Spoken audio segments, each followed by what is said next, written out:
செய்ய வச்சது யாரு? ஒரு ஓட்டப்பந்தயத்தில் ஒருத்தன் ஜெயிக்கிறானா, நீ ஜெயிப்படா போடான்னு சொல்லி ஒரு பிடி மாஸ்டர் ஊக்கம் கொடுக்குறாரு இல்லையா? தமிழோடு நடைபழகு, விரும்புங்க, பகிருங்க, கட்டணம் இல்லா சந்தாதாரராகுங்க. தமிழோடு நடைபழகு. TNPL தமிழ். வணக்கம். அரசு பள்ளியில் படித்து தனியார் கல்லூரிகளில் மருத்துவ இடஒதுக்கீடு பெற்ற மாணவர்களுக்கு கல்வி கட்டணத்தை ஏற்பதாக அரசு அறிவித்திருக்கிறது. கூடுதலாக விடுதி கட்டணத்தையும் ஏற்பதாக அரசு அறிவித்திருக்கிறது. இதற்கான காரணம் அப்படின்னு யோசிச்சாலே DMK சொன்னாங்க, சில மணி நேரங்கள்ல அரசு செஞ்சாங்க. இதுதான். இதுல யாருக்கு லாபம், யாருக்கு என்ன நட்டம் பேசலாம். அதுக்கு முன்னாடி நீங்க நம்ம சேனலுக்கு புதுசா இருந்தீங்க அப்படின்னா சப்ஸ்கிரைப் பண்ணிக்கோங்க. பக்கத்தில் இருக்க பெல் ஐக்கானையும் பிரஸ் பண்ணிக்கோங்க. ஆல் அப்படிங்கிறத செலக்ட் பண்ணிக்கோங்க. மாணவர்களின் மருத்துவ கல்வி கட்டணத்தை அரசு ஏற்றது, இதில் யாருக்கு லாபம்? இது என்ன கேள்வி? மாணவர்களுக்கு தான் லாபம் அப்படின்ட்டு சொல்கிறோம். இதன் பின்னணியில் மாணவர்களுக்கு ஒரு நல்ல விஷயம்தான், இது இல்லைன்னு சொல்லலை. ஆனால் இதன் பின்னணியில் யாருக்கு லாபம் அப்படின்னா வெட்ட வெளிச்சமாக எல்லாருமே சொல்லுவாங்க DMK அப்படின்னு தான். எஸ், அதுதான் கரெக்டும் கூட. ஏன்னா இதில் என்ன பிரச்சனை அப்படின்னா, அரசு முன்கூட்டியே சொல்லியிருக்கணும்.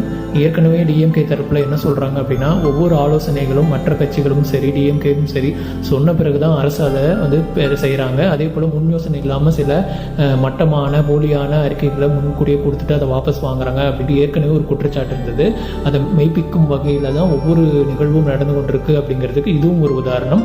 திமுகவுக்கு பொறுத்த வரைக்கும் பார்த்தீங்கன்னா, மாணவர்களுக்கு செய்யணுங்கிற மனசு பெருசு அப்படிங்கிறது தான் ஃபர்ஸ்ட் நம்ம பார்க்கணும். இது அரசியல் ஆதாயம் அப்படின்லாம் சொல்றதை விட்டுட்டு, இது IPAC சொல்லியிருந்தாலும் சரி சொல்லாமல் இருந்தாலும் சரி, மாணவர்களுக்கு செய்யணும் அப்படிங்கிற மனசே ஃபர்ஸ்ட் பெரிய விஷயம். இன்னொன்று, அரசு ஏற்கலைனாலும் திமுக சொன்னபடி கண்டிப்பாக செஞ்சுருப்பாங்க. இது ஒரு பொருட்டே கிடையாது. ஒரு 86-87 சீட்டு இருக்குது அப்படின்னா அவர்களுக்கு ஒரு 4 லட்சம் 5 லட்சம் கல்வி கட்டணத்தை செலுத்துவது, ஒரு கட்சி நிதியிலேருந்து செலுத்துவது பெரிய விஷயம் இல்லை.